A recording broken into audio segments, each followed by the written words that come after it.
من الشیطان الرجیم بسم اللہ الرحمن الرحیم حامیم تنزیل الکتاب من اللہ العزیز الحکیم صدق اللہ العظیم۔ محترم سامعین، 26ویں پارے کی پہلی آیت میں نے تلاوت کی ہے اور یہ آیت ہے سورہ احقاف کی۔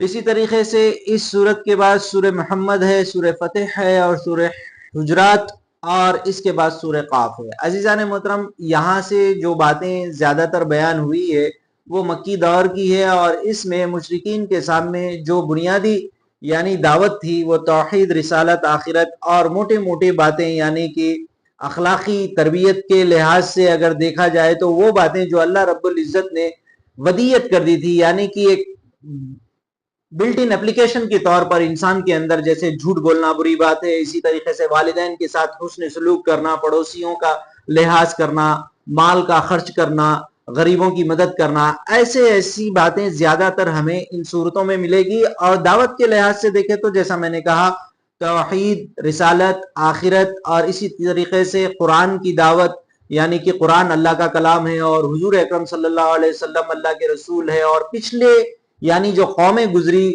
تکذیب کرنے پر اللہ کا کس طریقے سے عذاب آیا، ان کو باز آ جانے کے لیے تنبیہ دی گئی ہے۔ یہ دراصل بیسیکلی پیٹرن ہے آگے آنے والی صورتوں کا۔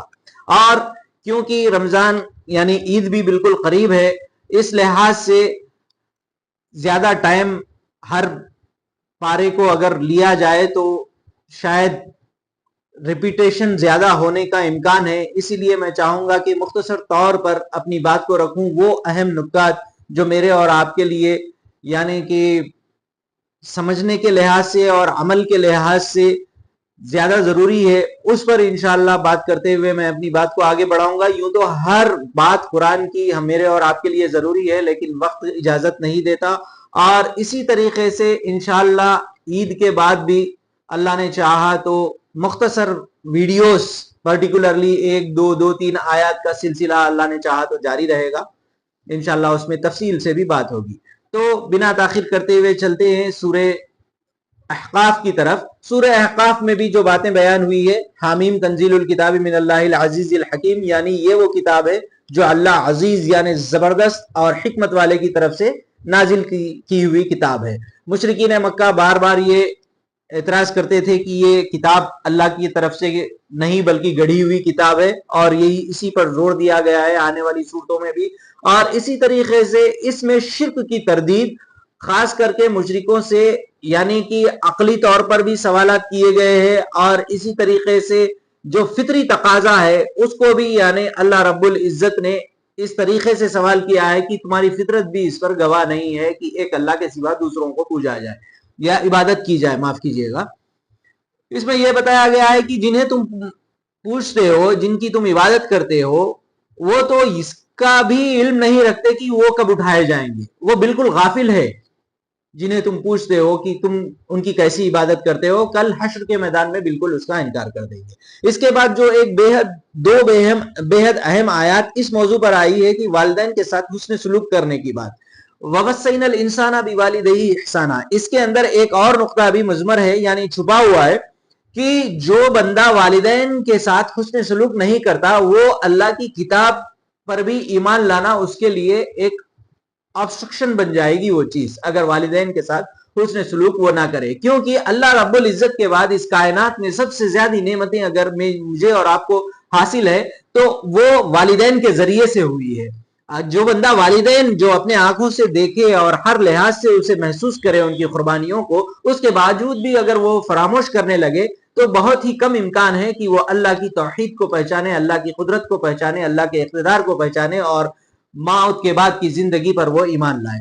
یہاں پر دیکھیے وَوَصَّيْنَا الْإِنسَانَ بِوَالِدَيْهِ إِحْسَانًا، ہم نے وصیت کر دی، کس کے لیے؟ مسلمانوں کے لیے نہیں بلکہ تمام نوع انسانی کے لیے، کیونکہ یہ ایک بلٹ ان اپلیکیشن ہے۔ ہر دھرم میں، ہر مذہب میں، ہر کلچر میں یہ مانا گیا ہے کہ والدین کے ساتھ حسن سلوک کرو۔ وہی چیز اللہ ریپیٹ کر رہا ہے کہ اسی کی ول کر رہا ہے اللہ تعالیٰ کی وَوَصَّيْنَا الْإِنسَانَ بِوَالِدَيْهِ إِحْسَانًا۔ پھر والدہ کے تعلق سے خاص کر اس میں ذکر ہوا ہے کہ کس طرح وہ حمل میں اپنے بچے کو بالکل محبت کے ساتھ تکلیف کو برداشت کرتے ہوئے اپنے مادر رحم میں پرورش دیتی ہے، اور اسی طریقے سے جب بچہ باہر آتا ہے بالکل کمزور رہتا ہے اس کو بھی جو ہے سو وہ اپنا خون دودھ کی شکل میں دیتی ہے. اللہ رب العزت نے اس طریقے سے اس کا انتظام کیا ماں کو ذریعہ بنا کر. اور جب وہ بلوغت کو پہنچ جاتا ہے تو اس میں ایک چیز یہ بھی بیان کی گئی ہے، ہو سکتا ہے کہ جوانی کی رو میں انسان والدین کے ساتھ کچھ کوتاہی برت لے، تو یہاں پر اللہ رب العزت نے میرے اور آپ کی اس کمزوری کا لحاظ رکھتے ہوئے یہ بھی کہا ہے کہ جب وہ 40 سال کو پہنچ جائے گا تو اسے ریئلائزیشن ہو جائے گا والدین کے مقام اور مرتبہ کا، اور جب وہ دعا کرے گا کہ جو نعمت اسے حاصل ہوئی اس پر شکر ادا کرے گا، اور اسی طریقے سے اس سے جو غلطیاں ہوئی وہ توبہ کرے گا اور فرما برداری کی بھی بات کرے گا.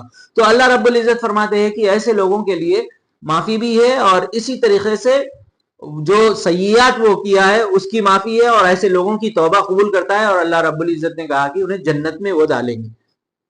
تو یہ تھا مین پوائنٹ. اور اس کے بعد قوم عاد کا ذکر ہے، کس طریقے سے انہوں نے نافرمانی کی. آخری میں جو بات ہے وہ بڑی اہم ہے کہ حضور اکرم صلی اللہ علیہ وسلم کی دعوت کو انکار کرنے پر یہاں پر آخری میں ہمیں جنوں کی جماعت جو حضور اکرم صلی اللہ علیہ وسلم کی زبان سے قرآن کی بات سنتے ہیں تو وہ ایمان لاتے ہیں، اور جا کر دوسرے جنوں سے اس طریقے سے ذکر کرتے ہیں کہ موسیٰ علیہ السلام کے بعد ہم نے ایسا کلام سنا ہے، اور اس پر ایمان لانے کی ترغیب دی جاتی ہے دوسرے جنوں کو جنوں کے ذریعے. اور وہ یہ کہتے ہیں کہ اگر اس پر ایمان لائے تو ہمیں ہمارے گناہوں کی مغفرت بھی ہو جائے گی اور اللہ تعالیٰ کی طرف سے اجر بھی ہمیں ملے گا. تو یہ قرآن کی تاثیر ہے، جو راہ چلتے ہوئے جن بھی اگر سن لے تو وہ بھی ایمان لے آئے. تم کیوں فکر کرتے ہو مشرکین مکہ کے، اگر یہ نہیں سنے تو دوسری قوم ہے جو تمہارے اس کلام کو سن رہی ہے اور ایمان بھی لا رہی ہے، تمہیں کوئی پریشان ہونے کی ضرورت نہیں. اس میں یہ بھی ایک اشارہ تھا. اور دوسرا یہ اشارہ تھا کہ اگر قرآن کو ان بائزڈ ہو کر اگر کوئی سن لے تو یہ ممکن ہی نہیں کہ اس کے دل پر یہ تاثیر نہ چھوڑ جائے. اسی لحاظ سے عزیزان محترم پھر آخر میں بھی یہی بات بتائی گئی ہے کہ قرآن کے ذریعے سے لوگوں کو ڈراؤ، اور ان کو اگر تمہاری بات نہیں مانتے تو تم جو ہے سو دل یعنی کہ چھوٹا نہ کرو، پریشان نہ ہو. حضور اکرم صلی اللہ علیہ وسلم کو اس طریقے سے تسلی دی گئی. یہ ہے سورہ احقاف. اب اس کے بعد آئیے سورہ محمد. سورہ محمد میں جو باتیں بیان ہوئی ہے بیسیکلی منافقین کے تعلق سے، جو بڑے دعویٰ کرتے تھے ایماندار ہونے کے، اور جب وقت آتا تھا تو الٹے پیر پھر جاتے تھے. اور اسی طریقے سے یہ بھی بات بیان ہوئی ہے کہ اس میں مومنین کی جماعت کو ابھارا گیا ہے جنگ کے لیے، یعنی کہ جس طریقے سے اگر تم پر ظلم ہوا ہے تو اللہ رب العزت کی تمہاری مدد ہے، اگر تم اللہ پر توکل رکھتے ہو تو یعنی کہ اللہ کے راہ میں نکلو. اور اللہ کی راہ میں پیچھے ہٹنے کی علامت کس کی ہے؟ منافقین کی ہے. اور اس میں یہ بھی بتایا گیا ہے کہ جو لوگ بالکل یعنی برہان اور دلیل کی روشنی میں عمل کرتے ہیں اور اللہ پر توکل کرتے ہیں، کیا وہ لوگ ان کی طرح ہے جو اپنے نفسانی خواہش کے پیچھے چل پڑے ہو؟ بالکل نہیں ہو. اسی طریقے سے انجام کے لحاظ سے بھی ان دونوں کا انجام بالکل الگ رہے گا. اور جنت اور جہنم کی باتیں اس میں بیان ہوئی ہے. جنت میں یعنی دودھ کی، شہد کی، اسی طریقے سے نہریں جاری ہونے کے بڑی بڑی نعمتیں اس میں بیان ہوئی ہے. تو جہنم کی جو لوگ انکار کریں گے اور منافقین خاص کر ان کے لیے جہنم کی بھی بات اس میں آئی ہے. اور اسی طریقے سے جنگی قیدیوں کی بھی بات اس میں آئی ہے. اور جو دوسری بات اس میں بڑی اہم ہے، افلا یتدبرون القرآن ام علی قلوب اقفالها، کیا یہ لوگ غور نہیں کرتے، انہوں نے اپنے دلوں پر تالے چڑھا لیے ہیں. تو بات بتانا یہ مقصد ہے، اللہ رب العزت اس کائنات میں ہر طرف اپنی نشانی یعنی کہ دیکھ کر سوچ کر بصیرت کے ساتھ ایمان لانے کے لیے بہت سے ایسے نشانیاں پھیلا رکھی ہے. اور ساتھ میں اللہ رب العزت اپنی کتاب کو بھی اتارے اور رسول کو بھی نمونے کے طور پر پیش کرے. اور اس کے باوجود بھی اگر یہ دیکھنا نہیں پسند کریں گے، یہ سوچنا پسند نہیں کریں گے، یہ ان کی اپنی غلطی ہے. اسی لیے اللہ نے کہا کہ کیا انہوں نے اپنے دل پر قفل چڑھا رکھے، افلا یتدبرون القرآن ام علی قلوب اقفالها، یعنی کہ معاملہ ایسا ہے، سمجھ لیجئے کہ تالا لگا ہوا ہے، چابی ہاتھ میں ہے، لیکن پکار رہے لوگوں کو کہ تالا کھل نہیں رہا.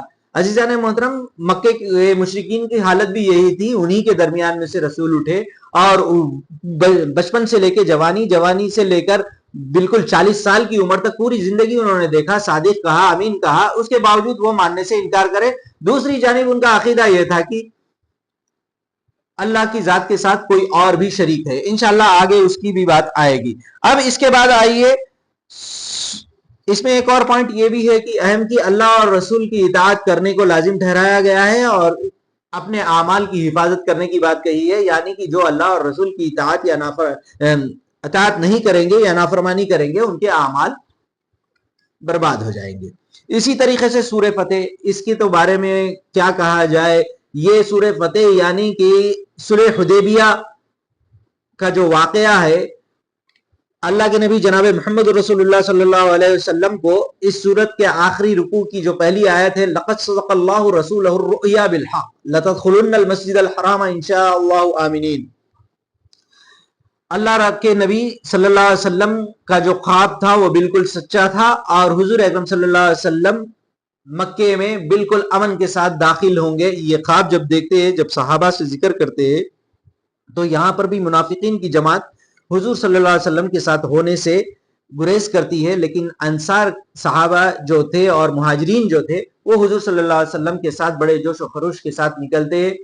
جنگ کا کوئی ارادہ نہیں ہوتا. یہ بڑی تفصیلی بات ہے، وقت زیادہ ہو جائے گا. بہرحال صلح حدیبیہ یعنی پیس ٹریٹی آف حدیبیہ جسے کہتے ہیں، وہ اسلام کا لینڈ مارک ہے. 6 ہجری میں یہ واقعہ پیش آیا اور بالکل چند ہی سالوں میں پورا تختہ پلٹ گیا. یعنی کہ ایسی فتح اللہ رب العزت نے عطا فرمائی اس پیس ٹریٹی آف حدیبیہ کے بدلے میں. اس پر انشاءاللہ ایک سپریٹ ویڈیو ہوگا. بظاہر تو یہ جو ٹریٹی ہو رہی تھی اس میں مسلمان بالکل پست نظر آ رہے تھے، لیکن اس کے اندر جو حکمتیں جو پوشیدہ تھی، جو چھپی ہوئی تھی، یعنی بلیسنگ ان ڈسگائز جسے ہم کہتے ہیں، اس طریقے کا معاملہ پیش آیا. حضور اکرم صلی اللہ علیہ وسلم کو یہ خواب دیکھنے پر جو شرطیں، یعنی کہ اللہ رب العزت جو بیان ہو رہا ہے، ان فتحنا لک فتحا مبینا، ہم نے تمہیں جیت دی اور وہ بھی کیسی جیت؟ کھلی جیت، یعنی اوپن وکٹری. اور جب کنڈیشنز، ٹرمز اینڈ کنڈیشنز اگر ہم دیکھیں گے اس کو، تو ایسا ظاہر ہوگا کہ مسلمان بالکل بودے بن کر، کمزور بن کر ہر چیز کو ایکسپٹ کر لیے. لیکن آگے چل کر یہی فاؤنڈیشن بنا جیت کا. اسی لیے کچھ صحابہ کہتے ہیں کہ تم تو کہتے ہو کہ فتح مکہ ہے، لیکن ہماری نظر میں تو صلح حدیبیہ فتح مکہ سے بھی زیادہ، یعنی کہ اصل فتح صلح حدیبیہ ہے. تو اس میں بہت ساری حکمتوں کی باتیں ہیں، یعنی کہ مشرکین نے مکہ کے ہاتھ کو اللہ کا روک دینا اور اسی طریقے سے مسلمانوں کی جماعتوں کا بھی روک دینا، اپنے غصے کو ضبط کر لینا، یہ سب اللہ تعالیٰ اپنی طرف منسوخ کر کے بیان فرماتے ہیں کہ اگر ہم اسے کھلا چھوڑ دیتے تو آپس میں دونوں لڑ پڑتے اور ہو سکتا کہ کوئی مومن جو وہاں پر ایمان لیے ہوئے، دل میں دبائے ہوئے، وہ تمہاری زد میں آ جاتے. اور اسی طریقے سے بیت رضوان جسے کہا گیا ہے، یعنی کہ ایک صحابی حضرت عثمان رضی اللہ تعالی عنہ کے واپس نہ آنے پر سب صحابی اکٹھا ہو کر بیعت لیتے ہیں اور اس بیعت کو اللہ رب العزت نے کہا ہے کہ اللہ کا ہاتھ اس پر ہے. تو عزیزان محترم، بہت ساری چیزیں اس میں بیان ہوئی ہے صلح حدیبیہ کے تعلق سے سورہ فتح میں، اور اس میں وہی بات بتائی گئی ہے کہ منافقین کا بھی ذکر ہوا ہے. وہ کہیں گے کہ واپسی میں آنے کے بعد ہم بھی تمہارے ساتھ ہو لیں گے، لیکن اللہ کے نبی کو یہ بات بتائی گئی ہے کہ اب انہیں منع کر دیجئے اور جب معاملہ کڑا ہوگا، جب ان سے پھر آزمایا جائے گا. اس طریقے کی باتیں ہیں. صلح حدیبیہ ایک فتح کا یعنی لینڈ مارک تھا. اس کے بعد دیکھیے سورہ حجرات، اسے مورل ایٹیکیٹس بھی ہم کہہ سکتے ہیں، ایک اخلاقی یعنی ایک تربیتی تعلیم کے طور پر سورہ حجرات میں ہمیں بہت ساری باتیں ملتی ہے. اور یہ دراصل مدنی سورت ہے.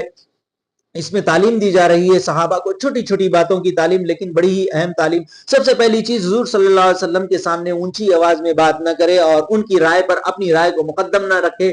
ہو سکتا ہے کہ تمہارے اعمال بالکل تباہ اور برباد ہو جائے اور تمہیں اس کا شعور تک نہ ہو. اور اسی طریقے سے دوسری اہم تعلیم یہ بھی دی گئی ہے کہ دو جماعت، اگر مومنین کی دو جماعت آپس میں بھڑ جائے یا پھر آپس میں کچھ نا اتفاقی ہو جائے تو تیسری جماعت کا رول ادا کرو. یہ نہ ہو کہ دونوں ایک بلاک، دو بلاک بن جائے، بلکہ ایک صلح کرنے والی جماعت اس میں ہو جائے اور صلح کرے. اور اسی طریقے سے یہ بھی بات بتائی گئی ہے کہ غیبت، پیٹ پیچھے، اور اسی طریقے سے تانا کسنا، اسی طریقے سے برے القاب سے پکارنا، اور اسی طریقے سے یعنی کہ جو بنا ویریفائی کیے ہوئے نیوز کو پھیلانا، اس پر بڑی ملامت کی گئی ہے. خاص کر کے غیبت کو مردار بھائی کے گوشت کھانے سے اس کو تمثیل دے کر بیان فرمایا گیا ہے.